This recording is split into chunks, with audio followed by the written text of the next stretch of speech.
Bismillahirrahmanirrahim. Assalamualaikum warahmatullahi wabarakatuh.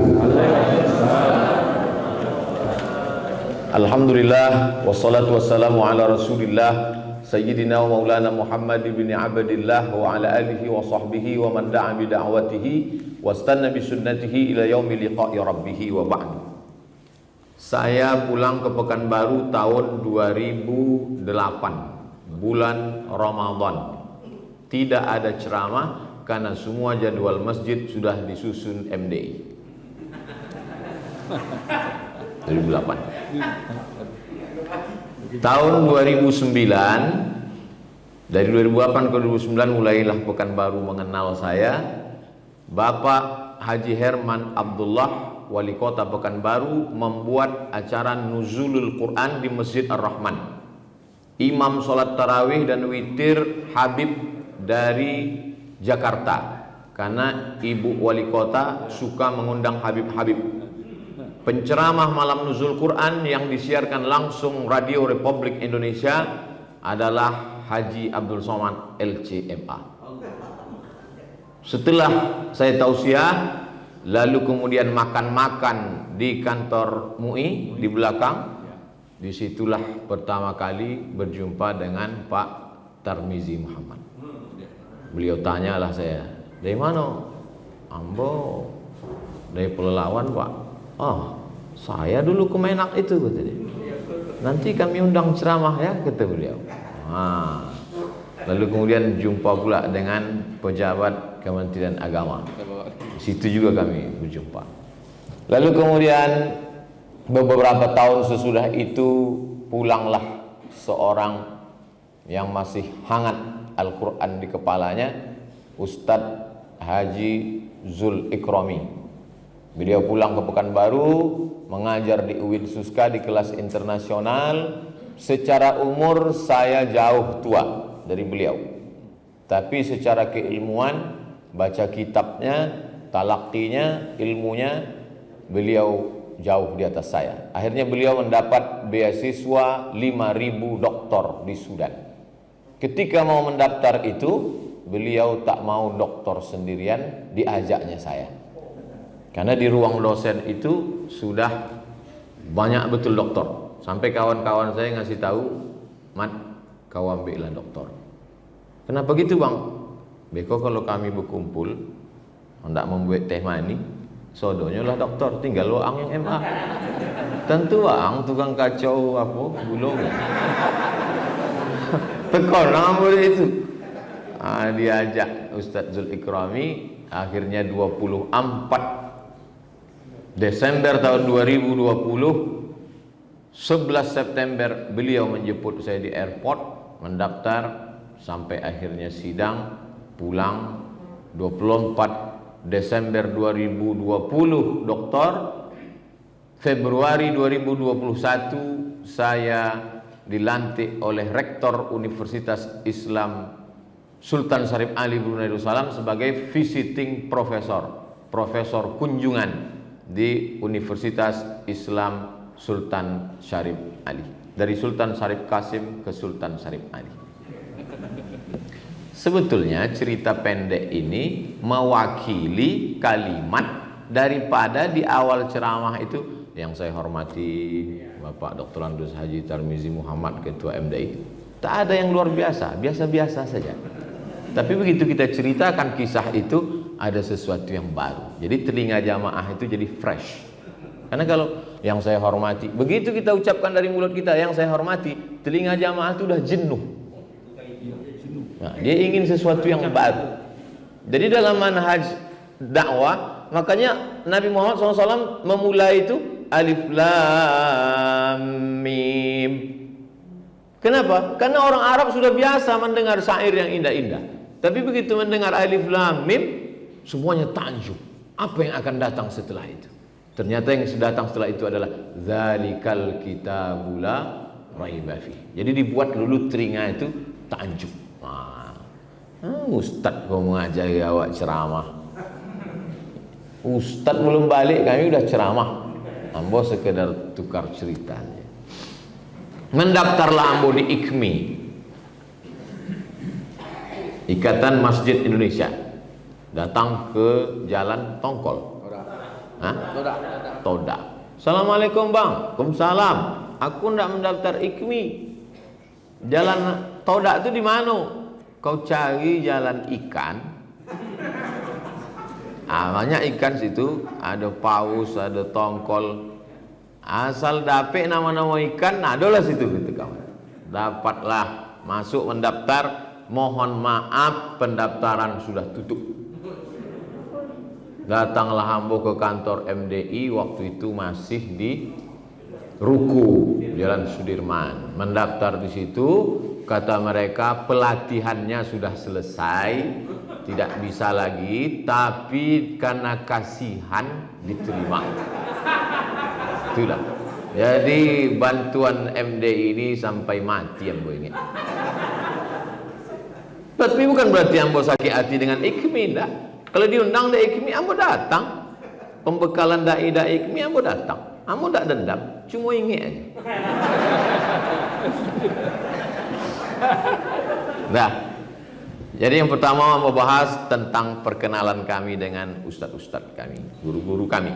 Yang kedua tentang ambo dan MDI. Sekarang baru kita masuk ke judul kajian kita. Amaliyah dalam kurung ibadah-ibadah Ramadan. Dalam bahasa Arab selalunya akar kata itu 3 huruf. Majlis dakwah Islamiyah. Majlis jalasa. Jalasa. Majlis. Dakwah dal ain alif. Da'a yad'u. Islamiyah sin lam mim. Salima. Dari hadis Nabi, man salimal muslimun min lisanihi wa yadihi. Salima tambah alif, aslama yuslimu Islam. Majlis dakwah Islamiyah. Ibadah amaliyah dari kata ain mim lam, amal. Dalam kurung ibadah, ain ba dal, ibadah. Ramadan, ra mim dad. Ramadha, ramdha artinya karat. Kalau kita mengambil besi, terkubur di dalam tanah, kena asam tanah, karat, bekarat besi itu. Maka besi yang bekarat tadi mesti kita lepaskan karatnya. Bagaimana cara melepaskan karatnya? Maka dia dimasukkan ke bara api. Bara api yang panas itu bahasa Arabnya ramdha. Setelah dimasukkan ke bara api yang panas menyala merah, pukulkan karatnya, lepas. Begitulah selama 11 bulan ini. Telinga bekarat, mata bekarat, lidah bekarat, hati bekarat. Yang paling banyak karatnya adalah Ustadz Abdul Somad. Banyak karat-karat. Maka dilepaskan dengan panasnya Ramadan. Ramadan juga berasal dari kata ramdha. Makna kedua adalah bertukar musim. Di Mesir kalau sudah musim panas, rihlatasyita, musim dingin, saif, musim panas. Pada saat musim panas itu debu menutupi daun-daun sehingga daun tak nampak hijau. Ketika berganti musim, datanglah hujan menyapu. Begitu hujan turun, maka debu-debu yang menempel di atas daun-daun hilang, nampaklah daun hijau, bunga memerah, bangunan cantik indah. Maka begitu juga selama 11 bulan ini mata berdebu, telinga berdebu, hati berdebu, kepala berdebu. Datanglah hujan Ramadan ini, maka bersihlah kita. Setiap kata itu kita jelaskan. Ramadan, ibadah diambil dari 3 huruf. Ain, ba, dal. Makanya nama yang paling bagus adalah nama yang menunjukkan diri ibadah. Abdullah, Abdurrahman, Abdul Somad. Nama orang yang beribadah itu abdun. Nama perbuatannya ibadah.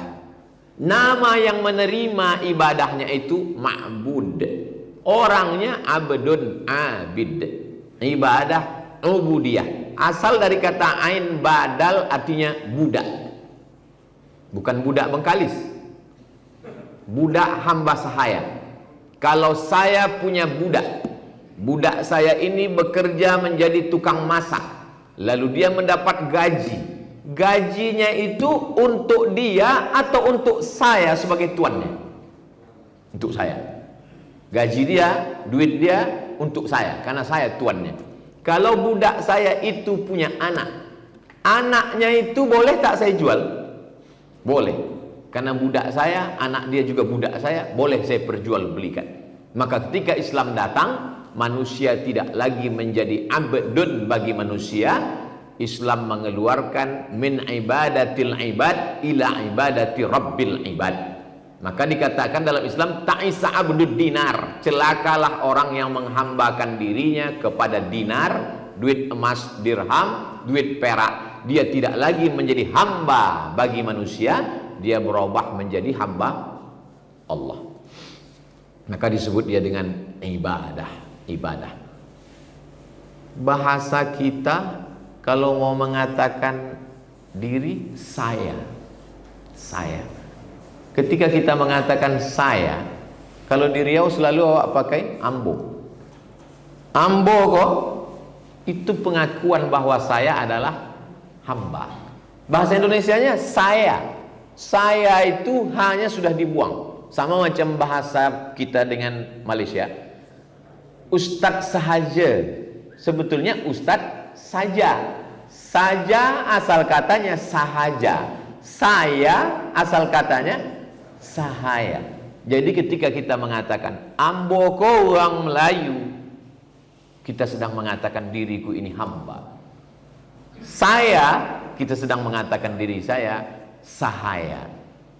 Begitulah orang kita merendahkan dirinya terhadap lawan bicaranya. Makanya kalau ada orang mengatakan, tak mungkin saya bicara depan Pak Tarmizi Muhammad, aku Pak, Ustaz tak sopan karena mengatakan aku. Maka kalau saya mengatakan diri saya rendah, saya katakan ambo Pak. Kalau kami bahasa Indonesia, saya kok Pak. Maka ini menunjukkan kita pun mengakui itu di dalam tradisi bahasa kita, bahasa Melayu, bahasa Indonesia. Udah jelas menurut bahasa. Ibadah, Ramadan, hambo, saya, sahaya. Jadi kalau kita menjadi hamba manusia, gaji kita untuk tuan kita, anak kita boleh dijualnya, bahkan nyawa pun boleh diambilnya. Ketika Ibnu Battutah sampai ke Pulau Jawa, waktu itu belum Islam lagi raja-rajanya, maka datanglah raja itu memanggil budaknya. Budak, sini. Dikasihnya pisau. Lalu kemudian budak itu menikamkan tangkai jantungnya, ditusuknya jantungnya, mati dia saat itu juga. Raja itu bertanya kepada Ibnu Battutah, adakah macam ini di kampungmu? Kata Ibnu Battutah, tak ada. Raja ini mau menunjukkan kepada Ibnu Battutah bahwa hambaku, sahayaku memberikan nyawanya untukku. Dan itu terjadi pada makam-makam tua. Makam-makam tua yang terbuat dari batu, setelah digali ternyata di situ ada 7 jenazah. Yang di tengah tulangnya memanjang, ada kiri 3, kanan 3. Apa maksudnya? Waktu dulu orang-orang kaya, penguasa-penguasa mati, yang mati itu 1 orang, tapi ada 6 pemangkunya hidup dikubur memangku. Hartanya bukan punya dia, anaknya bukan punya dia, nyawanya pun bukan punya dia. Kalau begitulah penghambaan kepada manusia, bagaimana penghambaan kepada Allah Subhanahu wa ta'ala. Maka dalam Islam diajarkan inna salati wa nusuki wa mahyaya wa mamati lillah. Bukan punya kita, milik Allah yang dipinjamkan kepada kita. Selesai masalah makna judul ibadah Ramadan. Ibadahnya sudah dijelaskan, asal katanya, maknanya, pemakaiannya, penjabarannya. Ramadan pun sudah dijelaskan. Tinggal yang belum dijelaskan Buya dengan Kiai tadi. Alif, ba, waw, abu. Kalau ayah saya abi, tapi dalam bahasa keseharian orang Arab selalu menyebut Abuya. Abuya Sayyid Muhammad Alawi bin Abbas Al-Hasani Al-Maliki. Maka Abuya, orang Minangkabau tak mau panjang-panjang, dipendekkannya jadi Buya Hamka. Asalnya Abuya. Akhi, saudaraku. Ketika mengatakan, saudaraku Ustaz Dr. Zul Ikram datang, akhuya. Maka selalu orang berkata, kif hal akhuya.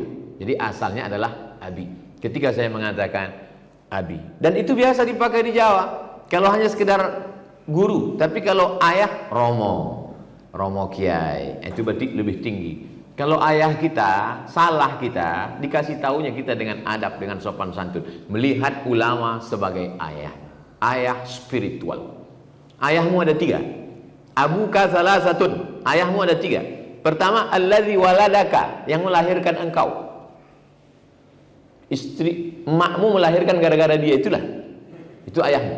Yang kedua, alladzi zawwaja ibnatahu, yang menikahkan anak gadisnya kepada engkau. Yang ketiga, alladzi 'allamaka, yang mengajarkan engkau. Wa huwa afdaluhum. Yang ketiga inilah yang paling afdal di antara ayah 3 tadi. Ayah mertua dengan ayah spiritual. Maka dalam Islam tradisi kita mengatakan buya. Tapi di Pekanbaru buya itu biasanya yang paling tinggi. Lalu kemudian kiai. Di Jawa semua benda-benda yang dikeramatkan itu dipanggil kiai. Gending, tombak, lalu kemudian gamelan, kiai. Bahkan ada lembu berwarna putih. Kalau hari-hari tertentu dia berjalan, diarak ke keliling kota, itu pun dipanggil kiai. Makanya kalau ada kiai tak bisa baca kitab, dipanggil kiai selamat, artinya kerbau putih. Tapi ketika Islam datang, hebatnya kiai-kiai sunan-sunan di Jawa, mereka merubah pemuliaan kepada tombak, gending, keris dialihkan kepada ulama. Maka ulama itulah yang mengambil posisi keramat-keramat itu. Maka ulama itu dipanggil dengan kiai. Kiai Haji Hashim Ash'ari, Kiai Haji Wahab Hasbullah, Kiai Haji Bisri Sansuri dipanggil dengan kiai karena mereka tidak mau membawa istilah luar. Mereka tak pakai syekh, mereka tak pakai guru. Kita di Pulau Sumatera pakai guru. Guru itu dari bahasa Sanskerta. Maka di mana-mana kita selalu dipanggil tuan guru. Di Banjar pun juga dipanggil tuan guru sekumpul dan lain sebagainya. Ini tentang makna-makna tadi. Sekarang kita masuk kepada pembagian ibadah. Ibadah dilihat dari cara mengerjakannya terbagi kepada 3. Yang pertama ibadah badaniyah, badan. Mengangkat tangan, mulut qomat kamit subhanallah walhamdulillah wala ilaha illallah wallahu akbar. Kaki melangkah ke masjid, tangan mengusap kepala anak yatim. Ibadah ini disebut dengan ibadah badaniyah. Ibadah yang kedua, ibadah yang dikeluarkan melalui harta. Zakat, wakaf, infak, sedekah, wasiat, hibah, ghanimah. Ibadah yang keluar duit. Ibadah yang ketiga, tidak keluar duit, tidak bergerak anggota tubuh, dia hanya diam saja. Ibadah itu disebut dengan ibadah qalbiyah, ibadah hati. Ridha, tawakal, iman, qanaah, zikir, itu ibadah hati. Ketika di bulan Ramadan, ketiga-tiga ibadah ini terlaksana. Ibadah badan, sholat tarawih, sholat witir, sholat duha, sholat tahajud, baca Quran. Ibadah harta, memberikan buka puasa kepada anak yatim, membayar zakat fitrah, membayar zakat mal, berinfak dan bersedekah. Ibadah hati di siang Ramadan, ibadah hati. Menengok mobil warna merah macam semangka, ibadah hati. Datang orang mencaci maki, ngajak kelahi. In syatamahu ahadun, kalau ada satu orang mengajak dia berkelahi caci maki, qatalahu, mengajak dia berkelahi caci maki, falyaqul, hendaklah dia jawab 2 kali, inni shaim, inni shaim. Hatinya sudah sampai kepada maqam sabar. Sabara, sabira, artinya menahan hati. Makanya kata Nabi, sum syahras sabri, berpuasalah engkau pada bulan sabar. Bulan sabar itu bulan Ramadan. Selalu dikatakan imsak, menahan. Makna sabar itu artinya imsak, tahan mata, tahan telinga, tahan akal, tahan hati, ibadah hati. Makanya zikir itu dua-duanya berjalan. Badannya berjalan, la ilaha illallah, la ilaha illallah, la ilaha illallah, dan hatinya juga berjalan, tetap mengingat di dalam. Mulut menyebut, hati mengingat. Ramadan tiga-tiganya ada. Ibadah badan, ibadah harta, ibadah hati. 2. Pembagian ibadah menurut substansi isinya. Ada yang pure, murni, original 100% ibadah. Tapi ada yang satu lagi ibadahnya cuma 1%, yang 99 hanya rutinitas biasa saja, tapi dia bernilai ibadah. Mana yang pure ibadah? Sholat, zakat, puasa, haji, pure. Ada rukun, ada syarat, ada wajib, ada sunat, ada yang membatalkan, ada yang makruhnya. Maka ini disebut dengan ibadah. Yang satu lagi adalah amal-amal perbuatan bernilai ibadah. Makan bukan ibadah, tapi begitu disebut nama Allah, bismillah, maka dia menjadi ibadah. Masuk toilet, WC, kamar mandi, bukan ibadah, karena semua melakukan itu. Tapi orang Islam merubahnya menjadi ibadah karena dia sebut nama Allah. Allahumma inni a'udzubika minal khubuthi wal khaba'is. Tidur bukan ibadah, semua tidur. Bahkan selalu orang kalau sudah menyebut tidur itu pasti ayam. Tidur ayam. Ayam pun tidur. Tapi kenapa tidur kita ibadah? Karena sebelum tidur menyebut nama Allah. Bismika Allahumma ahya wa maaf, berhubung kelamin, menikah, ibadah. Padahal semua melakukan. Kenapa dia menjadi ibadah? Sahabat bertanya, kenapa dia ibadah ya Rasulullah? In wada'ahu fi haramin hallahu wizrun. Kalau diletakkannya di tempat yang haram, apakah itu ada dosanya? Kata sahabat, berdosalah ya Rasulullah. Maka begitu juga kalau diletakkannya pada yang halal, maka dia menjadi ibadah.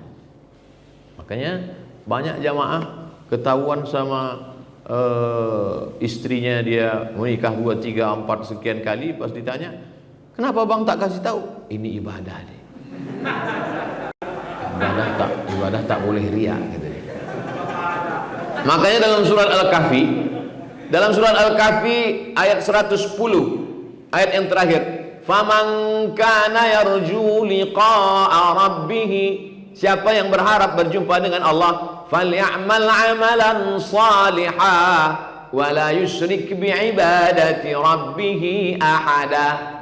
Amal soleh satu, ada namanya ibadah. Yang satu ini memang ibadah, tapi yang satu lagi adalah amal bernilai ibadah. Di bulan Ramadan dua-duanya ada. Semua langkah kaki, kedipan mata, bisikan telinga, ucapan lidah, dari mulai dia makan sahur, imsak sampai tenggelam matahari, maka itu semua bernilai ibadah. Lalu kemudian bagaimana kita bisa memahami dia? Ini adalah amal, ini adalah ibadah. Kalau dia rukun, syarat, wajib, sunat ditetapkan melalui sunnah, tak boleh dirubah, tak boleh digeser, ibadah. Maka kita boleh berkreasi dalam amal soleh. Dalam ibadah kita tak boleh berkreasi. Berkreasi dalam ibadah puasa. Orang lain berbukanya jam 6.30, dia buat buka jam 11. Tak boleh. Maka ini sudah ditetapkan oleh Nabi SAW. Orang lain bayar zakat fitrahnya, dia tetapkan wajib, yang ini 2,5, dia buat 8,5 wajib. Kalau tidak berarti tak cukup. Tapi kalau dia mau lebih sekedar tatawu, baik. Yang tak bisa di otak-atik, ibadah. Adapun amal soleh, man sanna fil islami sunnatan hasanatan, siapa yang membuat tradisi yang baik, falahu ajruha, dia dapat pahalanya. Selama ini hanya mengasihi santunan, ya satu paket fakir miskin anak yatim.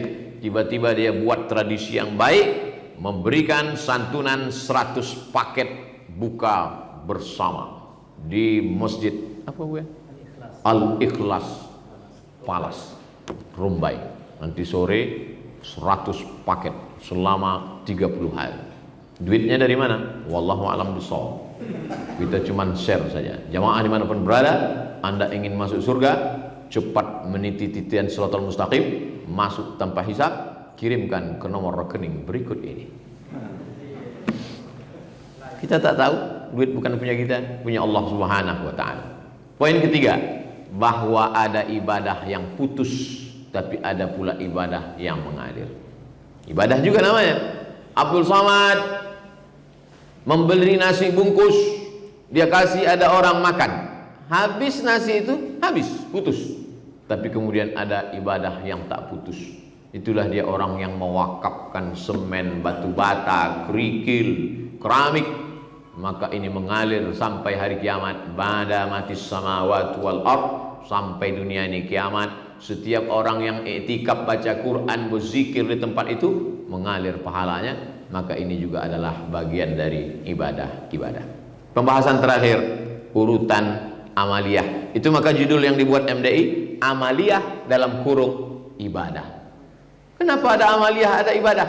Karena ada ibadah mahdhah, pure, murni, 100%. Ada amal-amal yang bernilai ibadah. Wa ma khalaqtul jinna wal insa illa liya'budun. Kalaulah betul-betul bunyi ayat itu liya'budun, mesti ibadah mahdhah, bagaimana kita mencari nafkah? Bagaimana kita membesarkan anak-anak? Bagaimana kita bekerja?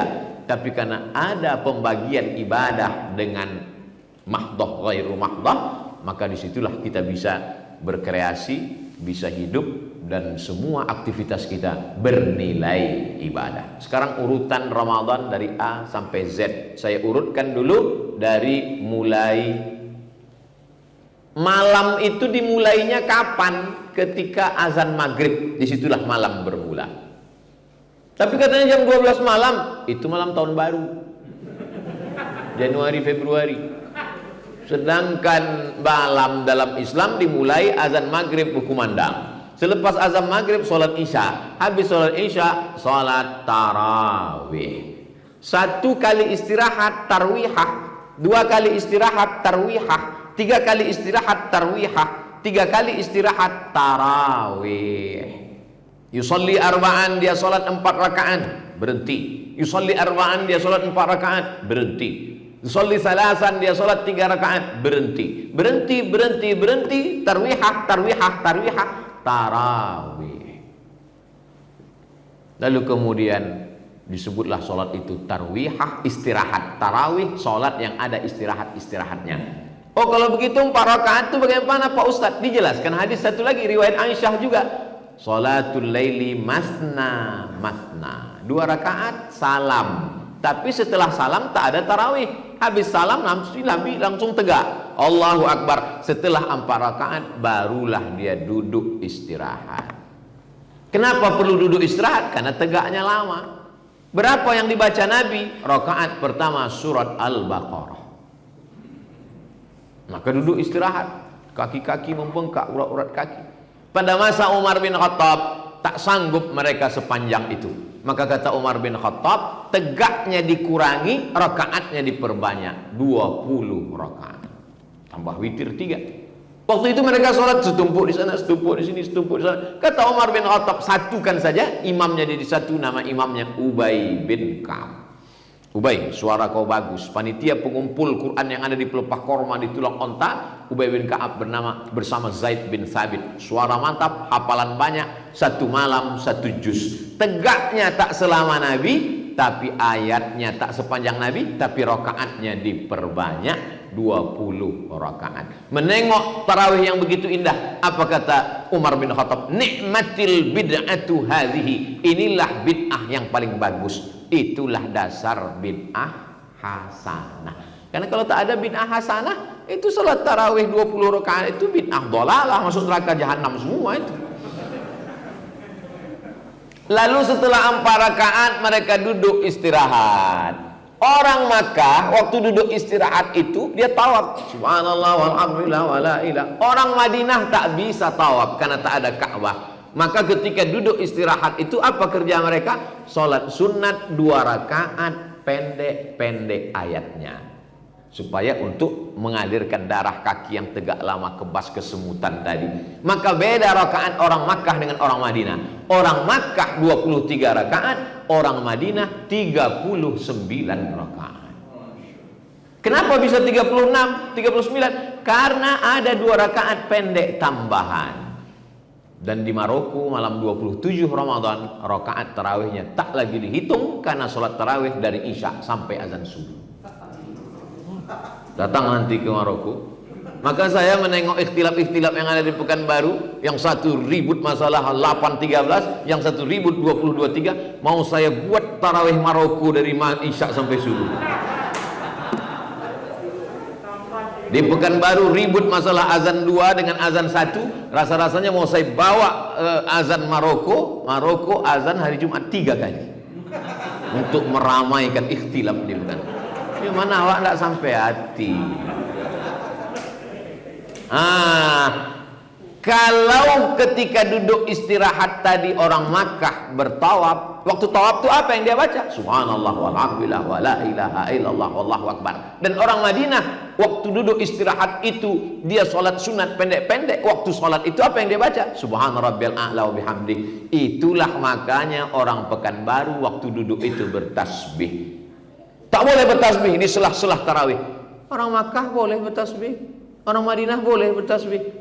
Kata Syekh Atiyah Sokor ulama Azhar, itulah dalil boleh bertasbih di celah-celah tarawih. Subhanal malikil ma'bud, subhanal malikil mawjud, subhanal malikil hayyil ladzi la yanamu wa la yamutu wa la yafutu abada, subuhun quddus rabbuna wa rabbul malaikati war ruh. Allahumma salli ala sayyidina Muhammad, Allahumma salli wa sallim wa barik alaihi. Alangkah indahnya Ustadz MDI membawa lembaran dilaminating bagi ke masjid, nomor Ustadz yang mengasih dan nomor handphone di bawah.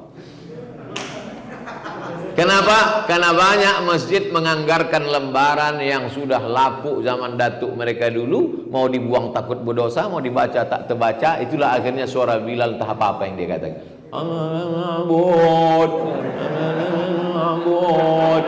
Imamnya lambek, makmumnya cabut gitu. Apa-apa dia baca. Mensolawat Nabi, membentak-bentak Nabi. Allah sallallahu alaihi Muhammad alaihi. Nah, setelah itu kemudian ada pula Bilal. Sallu salatat tarawih raka'ataini rahimakumullah.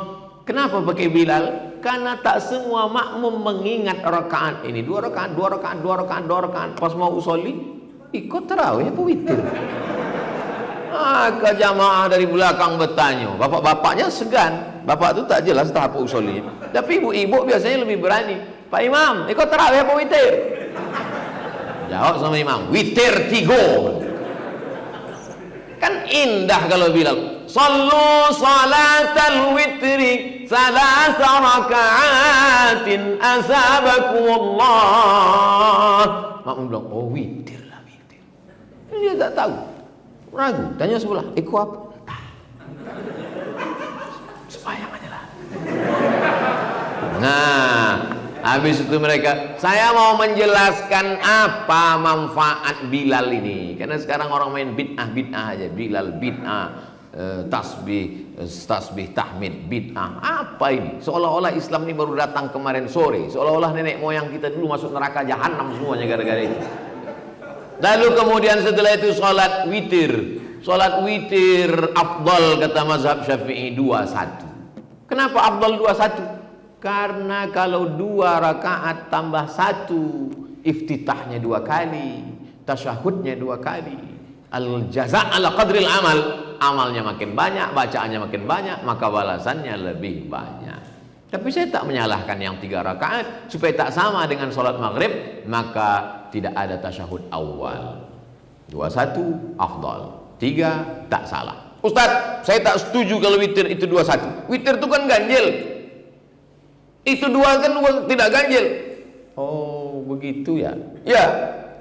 Pernah kau dengar witir 9? Pernah Ustaz? Cemana kalau witir 9? 2 2 2 2 2 2 3. Yang 2 kok apa namanya? Iya ya. Yang 2 rakaat itu namanya syafa' ma'al witri.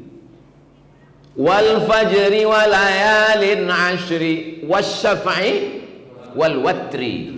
Watri witri tunggal, syafa' genap. Jadi apa usollinya? Usolli sunnata syaf'i ma'al witri. Nya masih sepaket dengan witir. Kalau mau 21. Karena jamaah bertanya tentang itu. Kalau sudah witir habis tarawih, maka nanti malam tahajud saja, jangan witir lagi. La witrani, tak boleh 2 kali witir fi lailatin, dalam 1 malam. Nanti malam tahajud saja, iya. Tapi sudah sholat sunat witir, sudah sholat witir, masih boleh sholat malam? Boleh. Apa dalilnya? Nabi pernah sholat setelah witir. Nabi laksanakan sholat menunjukkan jawaz boleh sholat sunat setelah witir. Nanti malam tinggal sholat witir, sholat tahajud saja, tidak pakai witir lagi. Tapi kami ini imam dari MDI Pak Ustadz, setelah imam di masjid habis sholat tarawih witir, malam ternyata dia diundang lagi iktikaf, mesti membimbing lagi witir macam mana? Disebutkan dalam Sunan Tirmidzi. Bagaimana caranya? Sholat 1 rakaat untuk menggenapkan 3 witir yang setelah tarawih. Tadi setelah tarawih witir 3 rakaat, ya. Nanti malam kalau mau jadi imam di iktikaf ceramah, sholat 1 rakaat menggenapkan witir. Ini tak pernah saya ceramahkan di jamaah umum. Ini untuk ustadz-ustadz saja. Karena kalau saya ceramah cuma umum, payah saya menjawab apa usollinya biar. Sholat sunat 1 rakaat menggenapkan witir yang 3 tadi sehingga menjadi 4. Lalu kemudian dia menjadi imam sholat tahajud, dan setelah tahajud dia sholat witir 3. Kalau begitu malam itu witirnya menjadi 7. 3, 1, 3, 7 bagi ustadz-ustadz yang dapat tugas nanti di 10 terakhir. Habis tadarus, darasaya durusu 1. Tapi kalau saya baca Quran, ustadz mendengarkan saya, kita mesti sering mendengar, jangan hanya bicara. Ambo kalau Ramadan dari dulu ambo kosongkan 3 malam. Ambo pergi ke daerah Pasir Putih, ambo pergi ke daerah Kubang, ambo pergi ke daerah Pantai Cermin. Ambo cari masjid-masjid, ambo sholat di situ di sop paling belakang untuk mendengar, supaya kita tahu rasanya jadi jamaah. Jumat pun begitu. Hari kau buya khutbah di mana? Ambo ndak khutbah, ambo ingin jadi jamaah. Ternyata menjadi jamaah jauh lebih berat daripada jadi ustaz. Mengantuknya minta ampun. Dari kita menjadi jamaah itulah tahu kita bagaimana menjadi ustaz. Ambo mendengar ustaz menceramah itu salamnya Assalamualaikum warahmatullahi. Oh, ternyata ndak semangat kalau ustaz. Maka ambo ubah. Assalamualaikum warahmatullahi wabarakatuh. Dari jadi jamaah itulah wak tahu bagaimana mestinya menjadi khatib. Jamaah yang dimuliakan Allah, hari ini Palestina sedang terjajah. Oh, maka disitulah awak sedang melayang. Maka ambo kalau sedang ambo jadi khatib, di situ ambo gas. Mana jamaah itu yang paling begu yang macam pokok kayu di tepi sungai? Nah, di situ ambo gas. Palestina sedang terjajah hari ini. Pun terjaga. Awak belajar dengan keadaan. Jadi kita mesti mendengar, lalu kemudian tadarus, artinya kita mendengar bacaan orang, tadarus. Mesti diteruskan tadarus. Setelah itu istirahat, tidur jam 10, 11, 12, 1, 2, 3, bangun. Jam 3 bangun, sholat sunat pertama, sholat sunat wudu. Aku dengar suara dafana alaika baina yadaya fil jannah, suara gesekan selop sendalmu di surga. Apa amalmu wahai Bilal? Kata Bilal, aku tak pernah meninggalkan solat sunat wudu. Usolli sunnatal wudu raka'atain lillahi ta'ala. Habis itu solat sunat taubat. Ma min muslimin yuznibu dzamban, ada orang buat dosa, summa yatatahhar, bersuci mandi, berwudu, summa yusolli raka'ataini, solat sunat taubat 2 rakaat. Usolli sunnatat taubat. Yang ketiga, solat sunat tahajud. Wa minal laili, dari sebagian malam, fatahajjat bihi nafilatan lak asa ayyab'atsaka rabbuka maqaman mahmuda. Setelah itu baru solat sunat hajat. Kita kalau ada hajat, kasih dulu hadiah, baru sampaikan hajat. Solat sunat wuduk dulu, solat taubat dulu, solat sunat tahajud dulu, baru di ujung hajat. Kan tak mungkin saya langsung iko ada hajat seketek bu ya, ke proposal masjid kami. Ada muqaddimah dulu, setelah itu barulah hajat. Setelah solat sunat hajat selesai, berzikir, bertasbih, waktu paling afdal adalah waktu sahur. Wabil ashari hum yastaghfirun, istighfar. Man lazimal istighfar, siapa yang melazimkan istighfar, ja'alallahu lahu min kulli dhiqin makhraja, kesempitannya diberikan solusi. Wa min kulli hammin faraja, kesusahannya diberikan kelapangan. Wa razaqahu min haitsu la yahtasib, diberi rezeki dari yang tak disangka-sangka. Datang orang ke Imam Al Hasan Al Basri. Kami paceklik hujan tak turun, banyak istighfar. Datang tamu satu lagi, saya tak punya anak, banyak istighfar. Tak lama datang tamu satu lagi, ini kebun kami kering, baca istighfar. Satu lagi datang tamu, kami miskin, baca istighfar. Kata jamaah yang ada di situ, nampaknya Imam Hasan Basri ini ilmunya istighfar aja, tidak ada ilmu lain.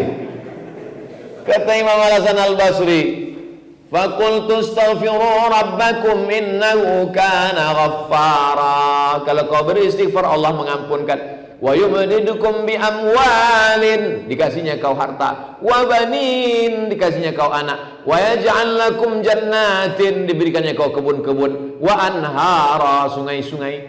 5 diberikan karena istighfar. Maka berbanyak istighfar. Astaghfirullahaladzim sepanjang-panjang. Allahumma anta rabbi la ilaha illa anta khalaqtani wa ana abduka wa ana ala ahdika wa ahdika masata'tu a'udzubika min syarri ma sana'tu wa abu laka bi ni'matika alayya wa abu bi dhanbi faghfir li fa innahu la yaghfiru dzunuba illa anta. Kalau kemudian salat subuh sekaligus sampai salat sunat isyraq. Jamaah, jangan habis salat subuh itu pulang ke rumah. Habis salat subuh itu mesti duduk di masjid sampai terbit matahari, salat sunat isyraq 2 rakaat. Tapi Buya, di masjid kami ini tidak ada pengajian. Kan nomor lah hamba bagi tadi. Nanti dalam zikir jadwal tadi. Buka aja buku MDI untuk kajian subuh. Man sholat subuh fi jama'atin, sholat subuh berjamaah. Summa qa'ada yadhkurullah, duduk berzikir dengan Allah hatta tatlul asyam, sampai terbit matahari. Summa yusolli raka'ataini. Cara waktunya bagaimana Buya?